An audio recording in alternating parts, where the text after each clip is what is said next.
Hey guys, back at you again. Today we're going over the Palmetto State Armory Micro Dagger C-1. It's the compensated variant. I have about 650, north of 600 rounds for sure. So far, it's been extremely reliable. I have seen it jam before with like limp wristing. So over here, all I'm doing is just pointing out the serrations, and they're not the greatest serrations, but they're usable. They work. Speaking of sights, I have a Swamp Fox Sentinel on there, and it seems to do the job just well enough. Um, right here, I'm pointing out the ports in the slide, the reliefs, it's the compensated. The barrel is shorter, so when the slide reciprocates, it will relieve some gas through the top out of those. It'll vent out the top of those and relieve some recoil.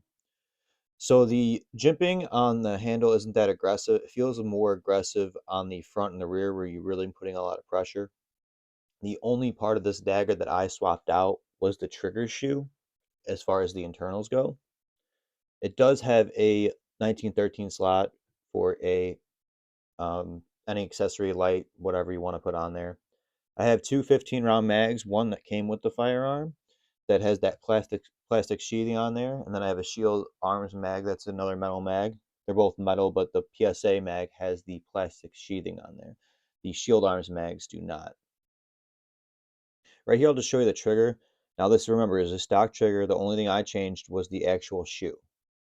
That being said, I don't find it necessary to change the trigger. It's not super light by any means, but it has a nice positive reset, and it isn't the heaviest. Like I said, it's probably about 4 to 5 pounds, I would say. It's crisper than a Glock trigger, and with that new flat facing shoe, I don't really get trigger freeze as much. Up next, I'm just going to show you a quick size comparison. This is the Shield Plus, Smith& Wesson Shield Plus. You could see it's the grip is actually a little bit shorter because it comes with standard 10-round magazines, and it's a bit thicker than the Shield Plus, but not by much. Obviously, the barrel length's the same, and the sight radius is the same. The only difference is that extra length for the compensated. Now, the Shield comes with a 10-round and a 13-round magazine. The 10-round is flush fitting. The 13-round is a little pinky accession. But to get the matching capacity, you have to go get the Shield Equalizer magazines that are 15 rounds, and it turns that grip length into a full length grip length, like you're holding on to a full length, a full sized handgun. And you can see how much longer it is than the PSA Micro Dagger when it has that 15 round magazine in there. Just to get the same capacity, you have to increase that length. So that's where this gun really comes in an advantage is you can get that capacity while still keeping a very slimmer profile and being very carryable. Because when I put that 13 round magazine that's in there right now, it pretty much matches the grip length as the micro dagger, which I really like getting the extra capacity. And right here, I'm just kind of like, fondling it, just showing you it fills my hand, fits my hand really well.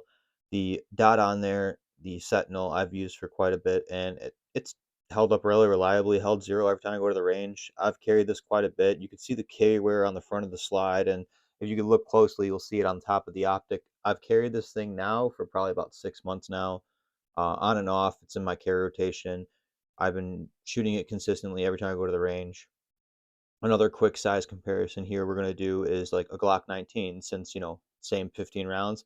The advantage here is that you're going to get something that's a lot thinner profile, so it's going to be a little bit easier to carry. In weight terms, this is a Shadow Systems MR920. It's a little bit lighter than I would say a stock Glock 19. But even that being even said, the Micro Dagger is still a lighter, considering the same round count and everything else. It's still lighter than my Shadow Systems, and it will still be lighter than a Glock 19. And the MR920 is just a Glock 19 clone, a little upgraded from Shadow Systems. Overall, carrying it, it's actually not bad. Like I said, the weight's not bad, capacity's not bad. You're getting 15 plus 1 in a fairly compact package, I would say. Speaking of carry, I'm just going to go and show you some of the wear that I've had. Like I said, I've been carrying this for about 6 months, so the finish isn't all that great considering. I'll show you the holsters that I do carry in here, and it's not a horrible amount of wear. Like I said, I do carry this thing nearly every day.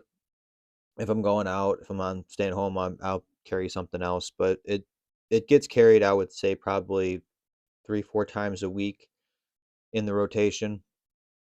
But it's being carried in both a leather holster and some Kydex holsters, depending on what I'm doing. This is a 3 or 4 o'clock position holster that I carry, and it's a leather holster. This just has a little quick button snap for their attention. It hugs the body tight. I like it. I believe Galco makes that holsters. If not, DeSantis, one of the two. I have to check. This is a CVA holster, just a Kydex holster for when I carry appendix inside the waistband, and another We the People holster that I made some relief cuts for the optic to fit. Those are two Kydex holsters that I use for IWB, and if I'm carrying out my belt, I use that leather holster. I don't really have another holster for this specific firearm that I use for a WB. But all in all, it's been really reliable. I would warn you against lip wristing because that's the only time I've seen this gun fail. But every other time, it's been phenomenal with all types of ammo. Later, guys.